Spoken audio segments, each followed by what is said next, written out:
The Oswald Show! Yeah! It's time for our first letter. Thank you. Dear Oswald, I recently bought a Eli Whitney cotton gin and was thinking about buying more slaves to increase my profits. I was wondering what you thought of this and what other people have done in this situation. Respond quickly, racist enrichment.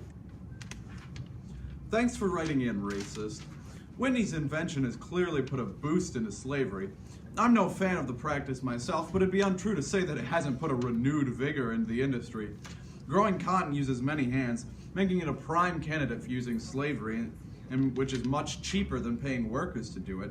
So my advice would be that if you're dead set on using slaves, then now would be a great time to buy.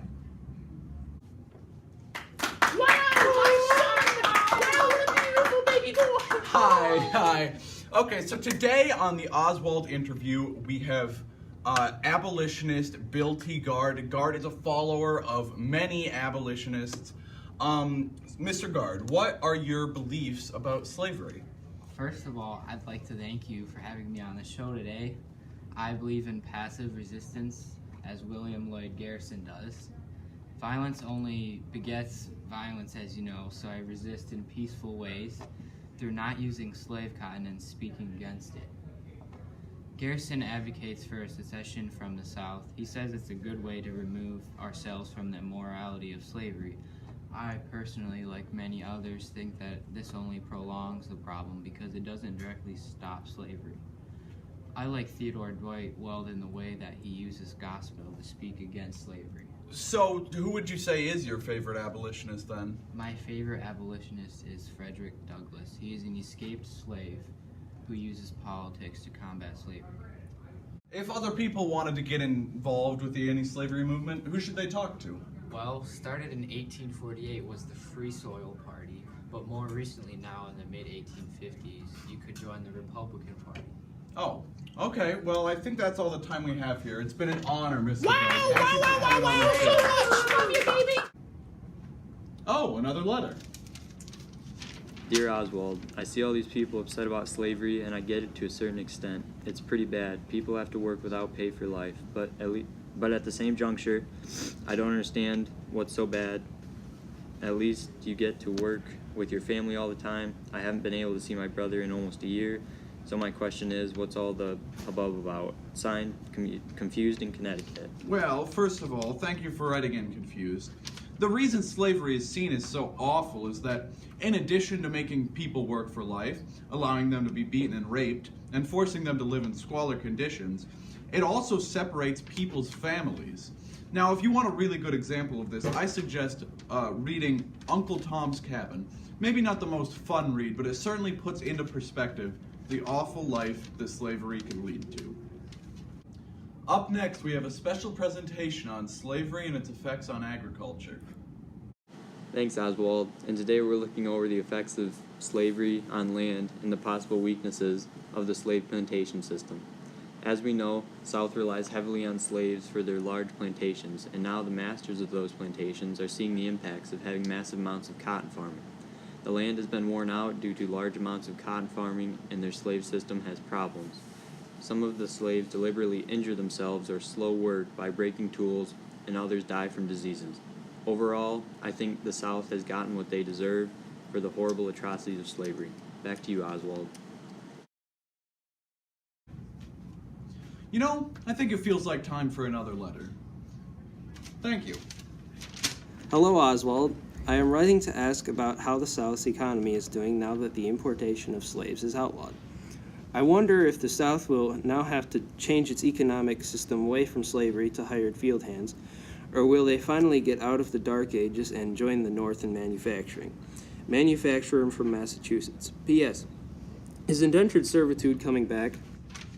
Well, certainly a lot of questions about slavery today. Hello, manufacturer.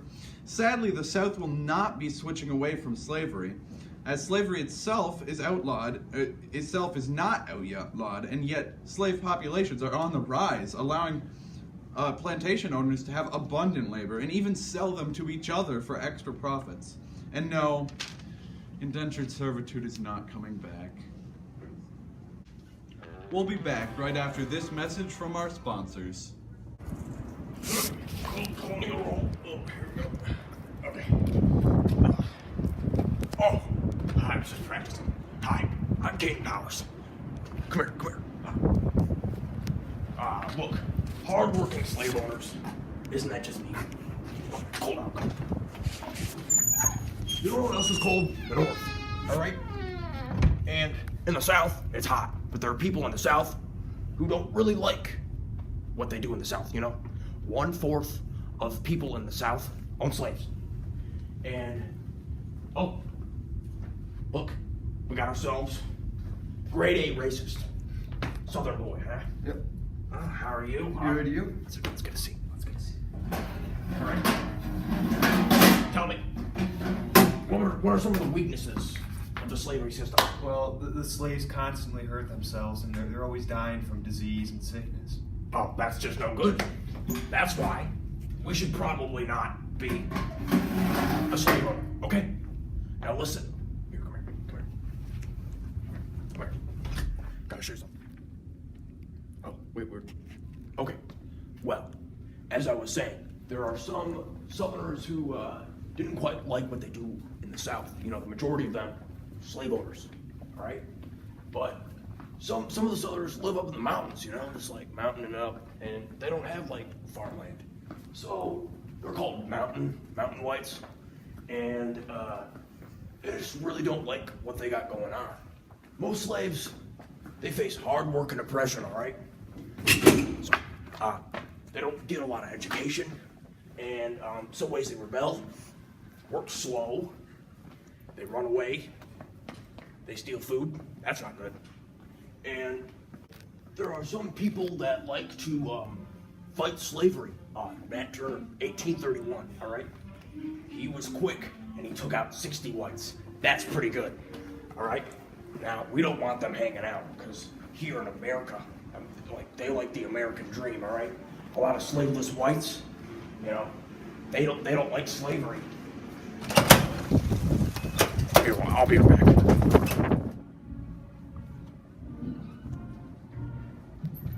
Whoa, that was a blast. A lot of northern colonists like to play with bags in the wind. And also a lot of, southern colonists. They like the American system, the idea of the American dream. Right? So they like this because they enjoy the slavery system and the fact that even when they're jobless, they can always one-up the slaveries, you know, because they're always, you know, one step ahead because slavery, you know, that's no good. Well, that's all the time we have for now. Work slow, run quick. Welcome back to The Oswald Show! Yeah! I think I'll take one last letter. Thank you. Greetings, Oswald! It is I, Susie from Kansas. I overhear my mother and father arguing a lot about slavery in the house. It gets me mighty scared, but I also want to know why they're arguing so much and what arguments they would make to make their fighting so confrontational. What does the North say? What does the South say? Oh, thank you so much. Okay, I gotta run off. Bye! From, dear Susie. P.S. You don't seem very smart. Thank you so much, Susie. I really appreciate the inquiry. It sounds like your family could use a little bit of a touch-up. To answer your question, most Northerners make the argument that the South is using the slave clause as a lasting bargain, and that the South is considered the land of the unfree. As, they use slavery is a hateful institution, Northerners say, but the Southerners say that slavery is supported by the Bible, and that African Americans were selling other African Americans in Africa, so it could be considered a business transaction. And about your PS, choose your words carefully. Alright, that's all for today, folks. I hope you'll join me next week for the next edition of The Oswald Show! Yeah!